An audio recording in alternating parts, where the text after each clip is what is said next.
terlebih di luar kan, di Google, YouTube itu banyak yang membahas tentang rahasia titik ba. Tapi bagaimana menurut panjenengan rahasia titik ba itu yang bisa kita aplikasikan di kehidupan sehari-hari, yang gampang dicerna, gampang ditangkap, dan gampang diaplikasikan, itu seperti apa? Iya, yang namanya ilmu agama itu akan lebih afdal kalau bisa kita aplikasikan dalam kehidupan sehari-hari. Memang ada ajaran tentang rahasia titik ba itu, di mana dijelaskan bahwa alam semesta ini terangkum dalam Al-Quran. Al-Quran terangkum dalam Suratul Fatihah. Suratul Fatihah terangkum dalam Basmalah. Basmalah terangkum dalam huruf ba. Lah huruf ba ini terangkum dalam titik ba yang disebut dengan titik wahdaniyah. Itu akan menjadi satu teori, satu pemahaman dan pengertian belaka kalau kita tidak bisa mengupas atau istilahnya mencerna menjadi satu alat agar bisa diaplikasikan dalam kehidupan sehari-hari. Pemahaman secara aplikatif bahwa alam semesta, jagat raya dan seisinya ini terangkum dalam Al-Quran, maksudnya bahwa semua itu adalah bacaan. Seperti di dalam surat Al-Quran yang diberikan oleh Allah kepada Nabi Muhammad SAW itu, Iqra, bacalah, Bismi rabbikal ladzi khalaq, atas nama Tuhan yang menciptakan. Jadi alam semesta ini bisa kita rangkum menjadi Al-Quran dalam koridor kita membaca langit dan seisinya, bumi dan seisinya, seluruh jagat raya dan seisinya atas nama Tuhan yang menciptakan. Itulah yang disebut Al-Quran. Quran semesta yang tidak ada hurufnya, tidak ada suaranya. Kita tahu yang namanya Mushaful Quran, yang kita kenal dengan Mushaful Quran itu kan perlu tafsir, perlu takwil. Alam semesta ini pun juga perlu kita baca, kita deras, dan kita takwili, kita tafsiri maknanya agar kita hidup di tengah-tengah semesta alam ini bisa berjalan sesuai koridor tauhid. Dan membacanya pun atas nama Tuhan yang menciptakan, agar kita bisa membuka atau menyibak bahwa di balik itu semuanya ada Allah yang menciptakan, ada Allah yang menata, dan semuanya tunduk kepada Allah. Itulah inna fi khalqis samawati wal ardi wa ikhtilaili wan nahar la ayatan li ulil albab, bahwa di dalam penciptaan langit dan seisinya, bumi seisinya, dan pergantian siang dan malam itu adalah satu tanda atau ayat adanya Allah. Seperti itu. Disitulah kita membaca alam semesta ini menjadi satu Quran, bacaan, dan membacanya atas nama Allah. Itulah terangkum dalam lafaz basmalah, Bismillahirrahmanirrahim, bahwa segalanya ini tercipta, tertata, dan tertitahkan atas nama Allah yang Maha Rahman dan Rahim. Tuh, alam semesta terangkum dalam Al-Quran, Al-Quran terangkum dalam Suratul Fatihah, terangkum dalam Basmalah. Jadi kalau kita membaca alam semesta ini dan menyadari Allah, kemudian kita selalu berzikir Allah, Allah. Gini ya, matahari siapa yang menciptakan? Allah. Bulan, Allah. Bintang, mendung, awan, Allah. Allah. Siang dan malam, itu Allah yang menciptakan. Di bumi ini ada manusia, ada hewan, ada tumbuhan, ada makhluk gaib.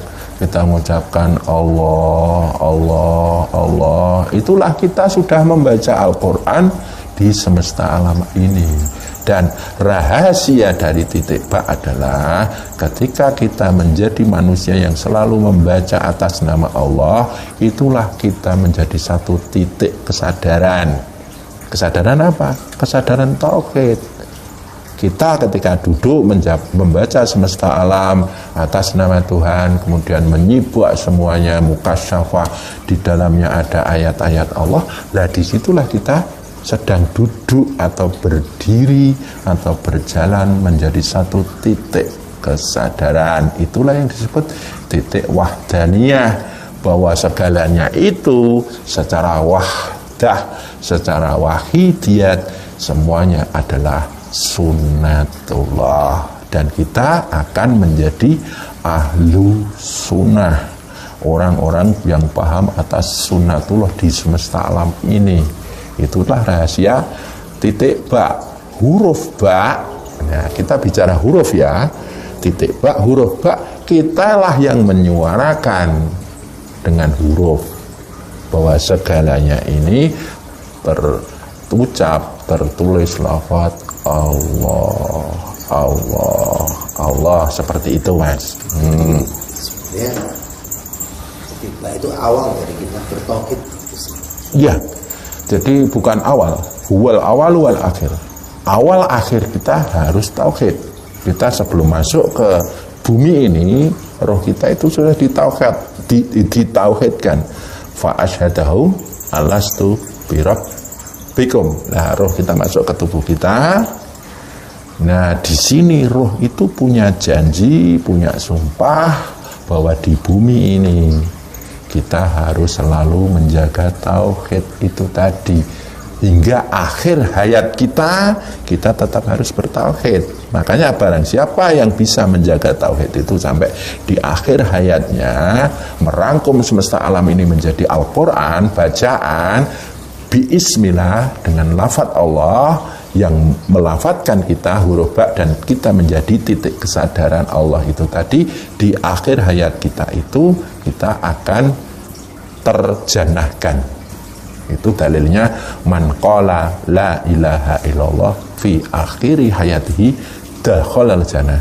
Barang siapa dari awal turun ke bumi sudah disyahadatkan dan bisa menjaga syahadat ini dalam kehidupannya, dan di akhir kita bisa mengucapkan la ilaha illallah, maka kita akan terjanahkan, tersurgakan, seperti itu.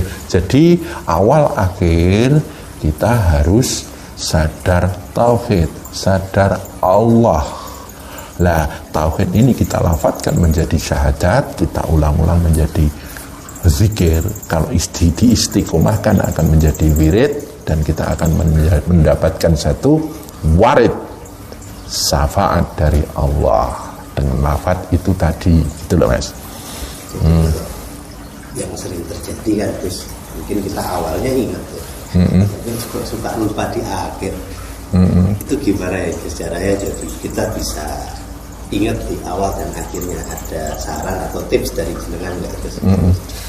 Ya, yang jelas roh kita pernah berjanji bahwa kita itu akan selalu bersyahadat kepada Allah. Lah, di bumi ini kita kan berhubungan dengan ragawi. Raga ini kan butuh makan, butuh pakaian, butuh rumah, butuh kendaraan, butuh macam-macam ya. Nafsu menginginkan ini itu, menginginkan A, B, C, D sampai Z. Nah, semuanya nanti akan dilakukan dengan satu sistem yang diciptakan oleh akal menjadi cita-cita dan angan-angan. Lah, itu dalam kita mencukupi kebutuhan, menuruti angan-angan, menuruti keinginan-kepinginan dan menggapai angan-angan dan cita-cita itu, jangan lupa sadar Allah. Buka tutupnya, awalilah dengan basmalah dan tutuplah dengan alhamdulillah. Ini penting sekali. Banyak orang menyepelekan basmalah. Ketika mau bekerja harus bismillah, ketika mau minum bismillah, mau makan bismillah, mau tidur bismillah, mau apapun dengan basmalah, dan harus ditutup dengan alhamdulillah. Ini hal kecil, tapi kita sering menyepelekan. Nah, karena kita sudah mengawali semuanya dengan basmalah, diakhiri dengan alhamdulillah, di tengah-tengah kita menata dunia ini, mau sadar Allah mau tidak sadar Allah, yang penting kan sudah dibuka dengan basmalah dan ditutup dengan alhamdulillah. Tapi tidak hanya sekedar ucapan, basmalah itu dengan segala kesadaran, penjiwaan, penghayatan, dan peresapan. Tutupnya alhamdulillah juga dengan kesadaran, penjiwaan, penghayatan, dan peresapan. Kalau hanya sekedar mengucap, lah itu belum bisa nembus ke ranah jiwa. Nah, aslinya gampang. Awalilah dengan basmalah. Sebab sesuatu amal soleh yang tidak diawali dengan basmalah, fahuwa raddun, akan tertolak. Tertolak itu maksudnya itu akan lepas dari tauhid kita. Jadi, lah untuk mengolah itu semuanya, maka di dalam ilmu tarekat, memperjalankan jiwa kepada Allah, kita selalu dilatih untuk melatih kesadaran tauhid, kesadaran Allah, bersyahadat, dan diolah dengan zikir. Ini diistiqomahkan. Di mana-mana yang namanya ilmu tasawuf, ilmu tarekat, tidak akan pernah lepas daripada tata cara zikir, tata cara zikrullah. Kita harus bisa membedakan ilmu tasawuf dengan ilmu mutasawif. Yang namanya ilmu tasawuf itu di sana ada tata cara zikirnya.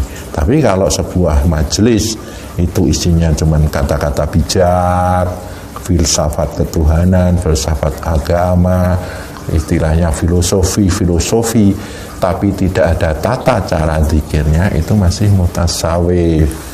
Kalau yang namanya tasawuf, ya ada kata-kata bijaknya, ada filsafat ketuhanannya, filsafat agamanya, psikologi agamanya, dan lain-lain sebagainya yang berhubungan dengan ketuhanan, tapi harus ada garis lurus yang namanya siratal mustaqim, yaitu tata cara zikir. Makanya kembali lagi saya ulang, syariat mawa tata, tarekat mawa cara, hakikat mawa rasa, makrifat mawa rahsa. Rahsa itu adalah rahasianya rasa, karena Allah itu maha rahasia. Titik rahasia tertinggi dari Allah adalah zat ghaibul ghuyub. Nah, titik rahasia unsur batin namanya zat wajibul maulana. Titik rahasianya zahir kita adalah zat wajibul wujud. Maka dikatakan huwa zahiru wal batin, huwal awalu wal akhir. Seperti itu.